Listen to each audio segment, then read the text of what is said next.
Good afternoon, everybody. This is Dr. Sharma Show, Sunday afternoon at 4 p.m.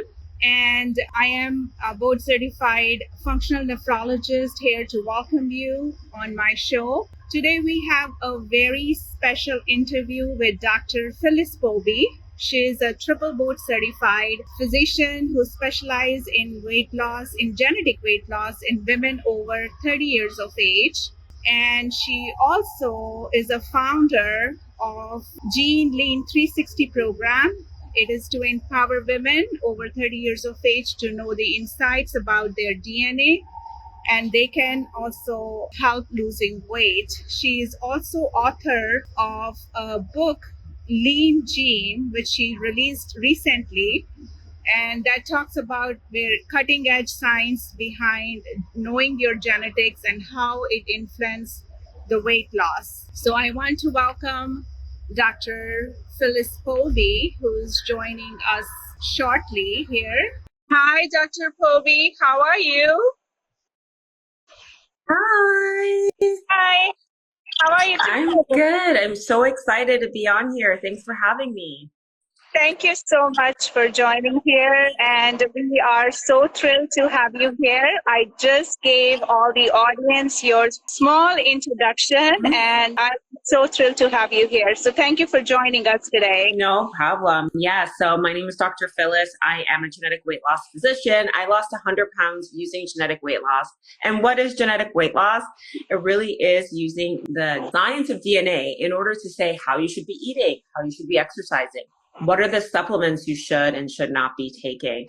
And this is a personalized way to stop the guessing. And I say get the best bang for your buck, because what is your biggest currency? Your time. So we want to make sure that you're using your time in the most effective and efficient way. And that's what we do in our program. Gene Lean 360. Wonderful. Oh my God. Congratulations. I don't know how you did that. Losing 100 pounds. Yeah. And that's phenomenal. And many people nowadays, they struggle losing that weight. Can you share your secrets? How did you lose the 100 pounds? Yeah. So for me, I was an overweight physician. So I am triple board certified. I'm also certified in family medicine, aesthetic medicine, and obesity medicine. So at the time, I was a family medicine doctor. 2 kids. I was doing all of the diets. I was doing just everything. You know, I think when you're overweight, you become this expert in diets. And I just thought if I ate less, I would eventually hit my goal. But what happened was I was under eating. I was spiking my cortisol. One thing that was really important that came from my genetics was that over exercise was something that doesn't do well for my body. And so I was actually exercising morning and night and really just pushing my body and kind of wasting a lot of time as well. Not doing the right things in terms of actually feeding and nourishing my body. And oftentimes we don't realize that a lot of these cravings that we have is our body telling us that something is very, very wrong. If you're having a craving, you're very likely undernourished. And I would crave chocolate so badly, and it was really magnesium deficiency. And so for me to have that understanding of how best to nourish my body, how best to deal with all of the cravings that I was having and feeling like I could never eat healthily was something that was very, very important to me. But also knowing that a low carb diet isn't for everyone. It's, you know, if you have the certain genetic predisposition to actually process carbs well, it's more so knowing what are the right types for you to eat and how often you should be eating them, and staying away from things like intermittent fasting, because intermittent fasting can actually spike cortisol in women. So it's a combination of things that is all in your blueprint. And I like to say that your genetics is your strategy. They're not your destiny. Wonderful. That's very good to hear. You know, these days, genetics is playing a major role and how they are revolutionizing the entire health industry. So can you share, like, what do you see in genetic testing? Any specific genes you are looking for? And how do they influence the weight loss journey in individuals? Yes. So I've actually split up women into 12 genetic avatars. If you want to learn more about genetic avatars, you can head to geneticavatar.com to do the quiz, or you can grab my book, Lean Gene. So in my book, I talk about all the different 12 genetic avatars. And so, for example, dopamine driven driven. If you are someone that has issues with dopamine regulation, you're going to have cravings, but it's because of your dopamine. So though I'm going to be looking at genes like your DRD2 gene. If you have issues, like I mentioned, if you're a cortisol carrier, or if you have issues like you're a sugar shaper, I might be looking at your IRS gene, which has to do with insulin regulation. If there's issues with hormones, I would look at your CYP1A gene, 1 gene. If there is detox, if you're someone that I would call detox bound, then I'm looking at detox pathways. We have been taught as physicians that yes, if you have a liver, you shouldn't have any problems with detoxification or detoxification pathways. But the kind of toxins that we are exposed to day by day, and the pesticides, BPA, plastics, industrial chemicals, xenoestrogens that mimic estrogen, is something that we have never seen before. So yes, you do sometimes need some detoxification support. And also looking at inflammatory overload. There's some foods that are causing you to be inflamed. For example, if you have a histamine intolerance. So then we would make recommendations on that. And to answer your question in terms of where do I see everything going, I envision everyone having a genetic test. I would really want people to, just like we have blood work, you should have a genetic test so that can guide your treatment protocols. Genetics can tell you what is the best medication to take if you are going to take medication for antidepressants, for blood pressure medications. Usually as physicians, we use an algorithm to determine what medication might work for you. But when we have your genetics, it's less guessing. So I love to say test, don't guess. Wonderful. That's amazing. It actually aligns with your Gene Dean 360 program, right? Because you are doing all 360 analysis on these genes, looking at hormones, the detox, and other pathways, which are many people who don't know, even if they have those influenced because of the toxicity they are putting in themselves every day, right? Yeah. So that's great. So have you seen that demographics also play a role, like in Afro-Americans, the gene testing is different from other races, or it's the same for everybody? Yeah, that's so interesting. That's one thing that I thought I would see with all of the hundreds of women that I've worked with, that certain ethnicities would be more predisposed to certain disease, but that's not the case at all. What we're actually seeing is more so, what is your lifestyle? What is your family lifestyle like? Are you a family that has eaten a lot of processed foods? Are you exposed to different pesticides? That can actually affect your gene and gene expression with something that we call epigenetics. So you do have the power to turn off and turn down certain gene expression. And that's when I start talking about lean genes. How do we activate some of the more healthier fat burning genes and really work to reduce a lot of these disease genes that are causing people to have weight loss resistance?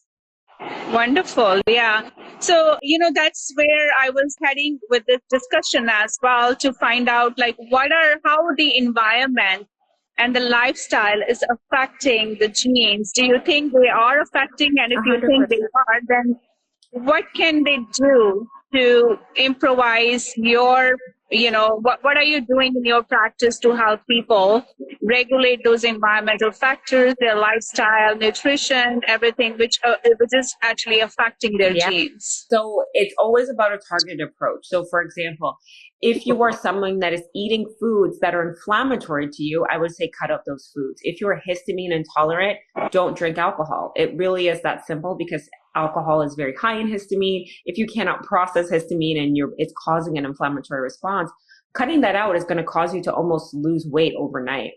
If you are someone, for example, we know other food intolerances like gluten, lactose intolerance, but there are some people that have cut out necessary food groups, and that also causes inflammation. For example, if you are trying to be vegan, but you have poor ability to process vitamin B12, you're actually going to become inflamed because your body is not having the necessary nutrients it needs in order for it to process normal chemical or metabolic processes in your body. So keeping that in mind as well. And other things that I would recommend for people, that overall, I always say protein is king, fiber is queen. So incorporating that into your diet is always going to be helpful. What type of protein should you be taking?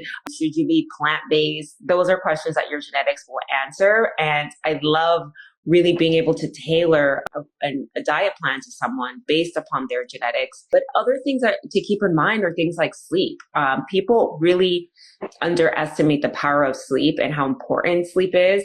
And when you are, for example, if you don't sleep well, then you're waking up stressed. You don't have enough time to go for that morning walk, right? 20 minutes a day is so important just to get you in that fat burning mode. You don't have to do crazy things in the gym. You can just walk for 20 minutes a day. So you don't sleep enough, then you wake up, not on time. You're cranky, you're rushed, you're hitting the Starbucks line because you're tired. And sometimes you're just craving these foods out of fatigue. And so some of this, I do have women in my book that I call fatigue fighters. And these are women that they have things like the MTHFR gene mutation, which has to do with methylation. So they need methylated B vitamins. But sometimes it's not that anything genetic. You're just not sleeping properly. You're just not giving your body what it needs. So you are craving foods just to stay awake. So those are some basic things that I could recommend outside of your genetics. Wonderful.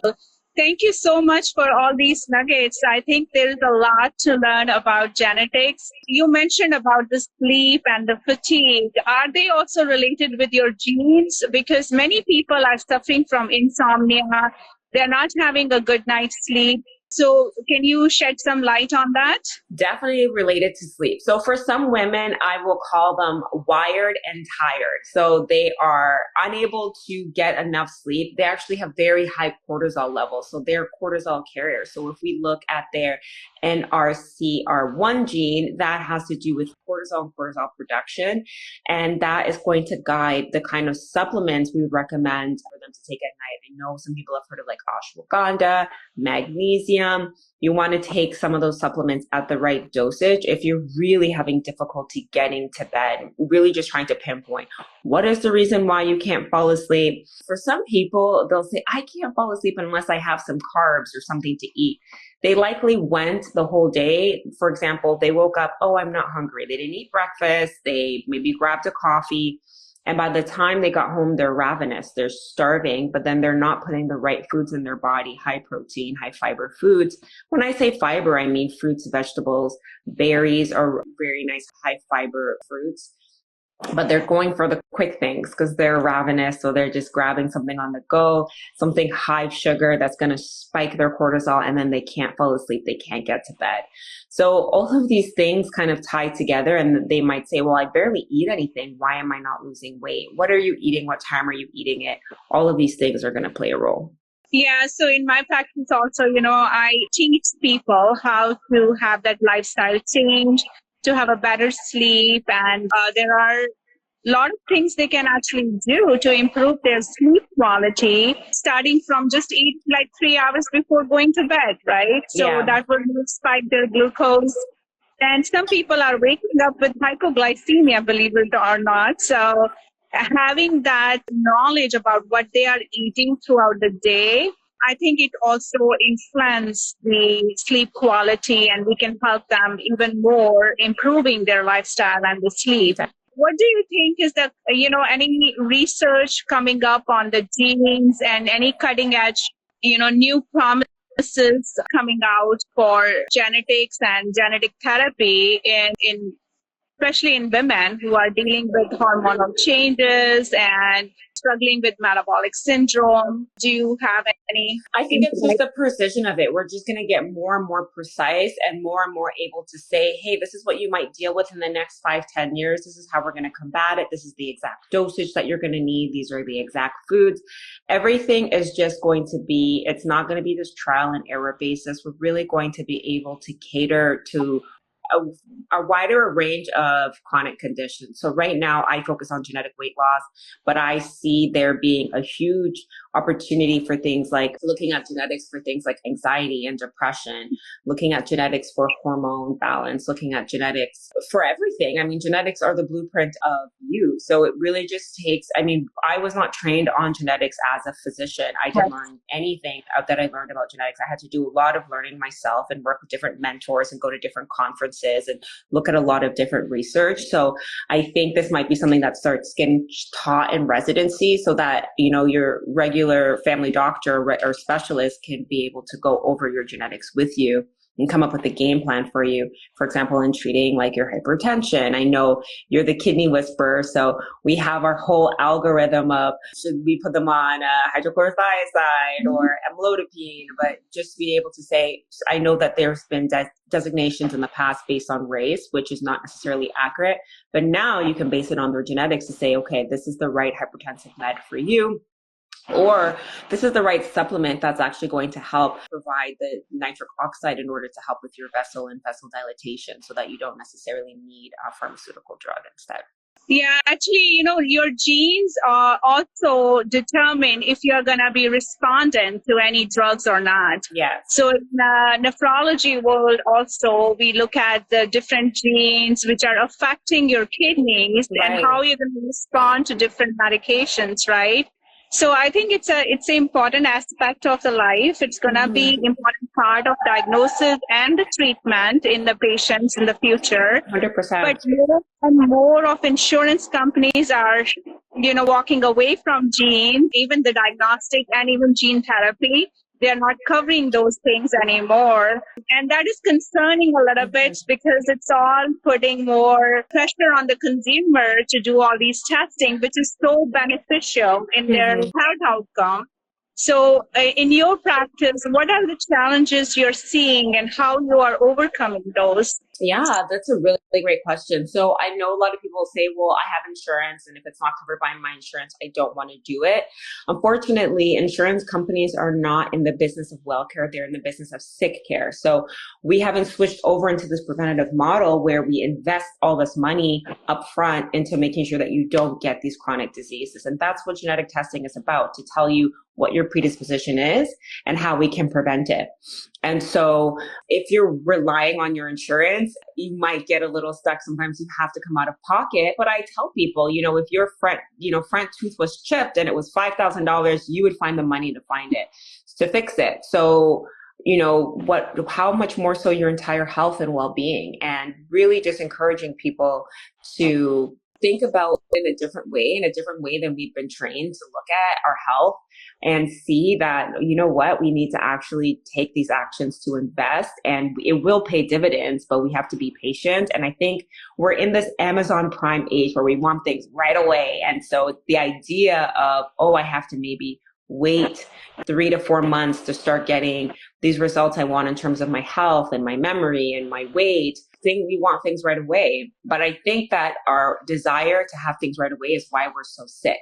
Unfortunately, we used to be in touch with our food system. We used to be the one to go, if you're going to eat a chicken, you're going to kill that chicken with your hands and prepare it. You're not necessarily going to kill and eat a sick chicken that's full of pus and on antibiotics. But unfortunately, that's the system that we are in. And not only that, all the fast food chains around us are all processed foods. It's very difficult to go and get a very nutritious food unless you pack it in your lunch yourself. So that is another thing where it's like we're out of time, we're out of nutrition. Our food, the soil our food is grown in is not the same soil that we had, say, 30, 40 years ago. And so now we're eating all of these foods that are so low in nutrition. We don't have time to make our own food. And now we're so sick. Yeah. So I think we just have to take a step back and say, what is this for? Like, what are we rushing towards? Like, we're just rushing towards getting sicker and sicker. And it is worth it to make the investment in terms of your time and your finances to be healthier, for your family to be healthier. And so those are the conversations that I have with my clients in terms of, we're not just doing this for now, we're doing this for the rest of your life in terms of investment that you've made. I think you said it very well. I believe that the most important investment one can make is his own health, right? Because if you are investing now in your well-being, you will prevent that investment into your disease, right? So everybody wants to age healthy. And this is the era we are living in when we have so many resources and people can avail those resources to become healthy. And having that knowledge, and you and me and many other physicians who have joined these forces and shying away from the conventional medicine and helping patients even more by doing all these diagnostics and helping them with their lifestyle, environmental changes. I think it's important for consumers to understand that this work is going to make them even more healthy and prevent those chronic diseases to even happen. Yeah. So thank you so much for sharing all your insights. Can you tell our audience how they can reach you and how they can get your new book?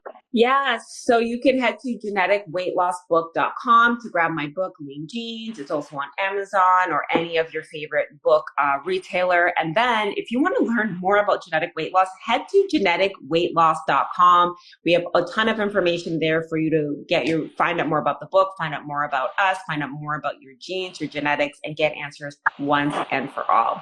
Thank you so much for having me on here. And for my audience, where can they get a hold of you? Yeah, I am known as the Kidney Whisperer on social media, Facebook, and I'm a founder of Zealvitality.com. So they can go on my website and contact me. So we are joining forces, Dr. Pobee, and we will be embarking on this journey to make people more healthy. So thank you so much for spending this time with me. No problem. Take care. Thanks for having me. Enjoy the rest of your Sunday. Take care.